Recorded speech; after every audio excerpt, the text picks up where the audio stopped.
Russell Wilson will be the starting quarterback for the Pittsburgh Steelers. Although some believe it should be Justin Fields because he's younger, the reality of the situation is that Russell Wilson is the right fit for the Steelers and should be the starting quarterback for the team. Mike Tomlin has a mentality of we want to go out there and win every single game, no matter the situation. Whether we have Mason Rudolph on the field, Kenny Pickett, Ben Roethlisberger, our best wide receivers injured, we want to win every possible game. That's why the Steelers have had a record of 500 or above every single season since 2003. With Russell Wilson, with his track record and all he's shown throughout his career, it's obviously the right choice to go with Wilson. He's been to 2 Super Bowls. He's won a Super Bowl. He was a top quarterback for many, many years and opened up doors for other quarterbacks, showing that just because you're not 6 foot and you're 5'10", you can still have a career.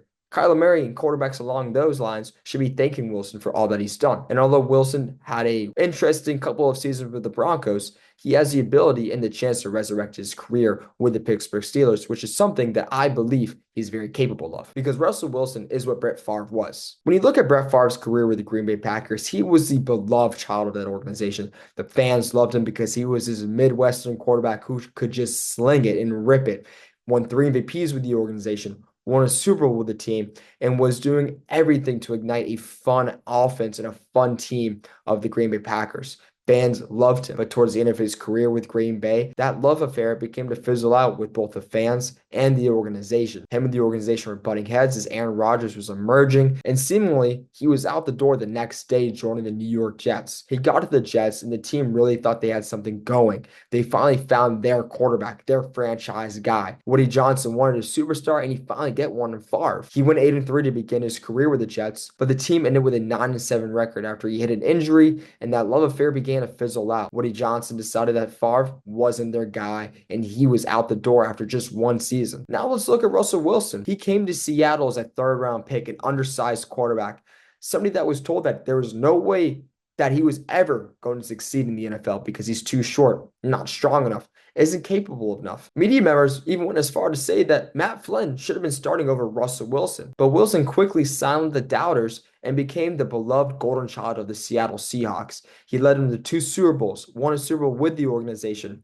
and had them constantly competing amongst the best of the best year in and year out. If it wasn't for a prime Aaron Rodgers and a prime Tom Brady, Russell Wilson would already have a few MVPs under his belt. And the most important thing to note is that if Russell Wilson wasn't on that team, the Seattle Seahawks would not have gone to the Super Bowl, let alone win one. And I would even go as far to say, make it to the NFC Championship. Obviously, the Legion of Boom was very special, but if Russell Wilson wasn't a quarterback of that team, the offense would not have clicked and performed as well as it did. I love Doug Baldwin. Jermaine Kearse is solid. Paul Richardson is great.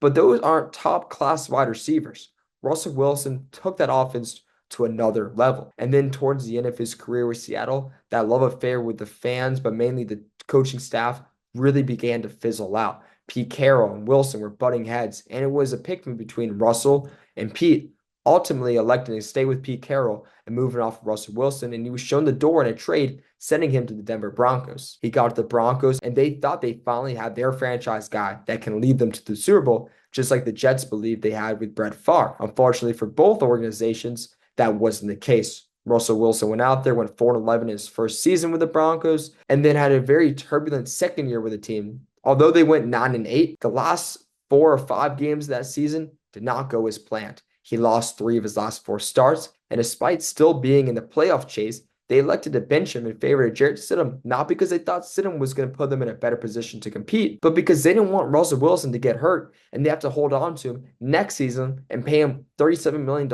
in guaranteed money. Long story short, things didn't go well there. And now he's on to his 3rd team, the Pittsburgh Steelers, with a chip on his shoulder, just like Brett Favre had with the Minnesota Vikings. His 3rd destination. And in his 3rd stop and his final stop of his career, many thought it was over for Brett Favre. But what did he do? He proved the doubters wrong. He competed at an MVP level with the Minnesota Vikings, threw for 33 touchdowns, 4,000 yards, and led them all the way to the NFC Championship. Now, am I saying Russell Wilson is an MVP?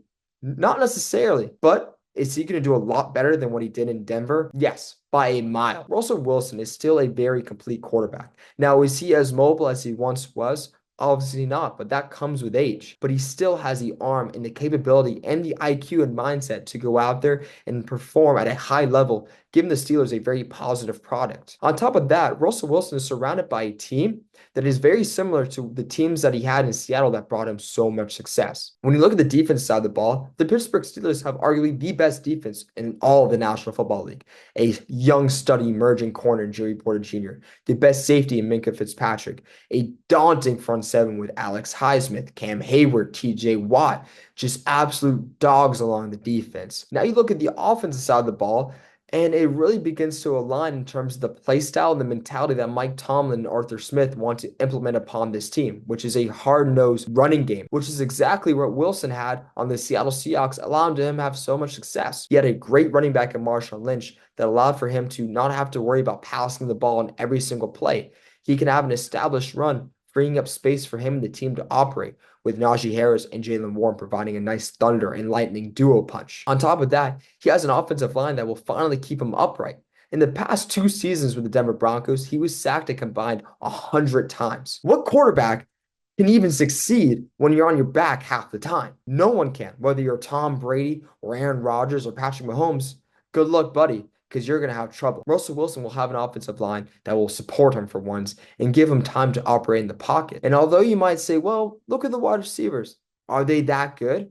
Let's just say this. Did Brett Favre have the best wide receivers in the world? Not necessarily, but he made them great.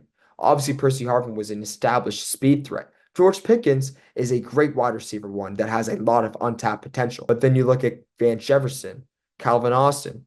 Well, who's the wide receiver 2 in this equation? Minnesota didn't have one. No one knew that Sidney Rice was going to be all that in a bag of chips, getting over 1,200 receiving yards in his 3rd year with the Vikings after having a combined 400 in the past 2 years. Calvin Austin, Van Jefferson might just be Russell Wilson's Sidney Rice. And just like Brett Favre had a dominant running back, as I alluded to earlier, I truly believe the Pittsburgh Steelers will have a dominant run game with Jaylen Warren and Najee Harris. And I'll bet you my bottom dollar that it is 100% better than what the Denver Broncos had, where they averaged 4 yards per carry, ranking bottom 10 in the National Football League last season. With an established running game, talented wide receivers, a coach that believes in him, a strong offensive line, and a super talented defense, I truly believe Russell Wilson will be able to resurrect his career and compete at a very high level with the Pittsburgh Steelers. Because Russell Wilson is what Brett Favre was, a quarterback who was beloved by his franchise that drafted him, had a turbulent second team, and ultimately resurrected his career on his 3rd and final stop. Please let me know what you guys think about Russell Wilson being the starting quarterback,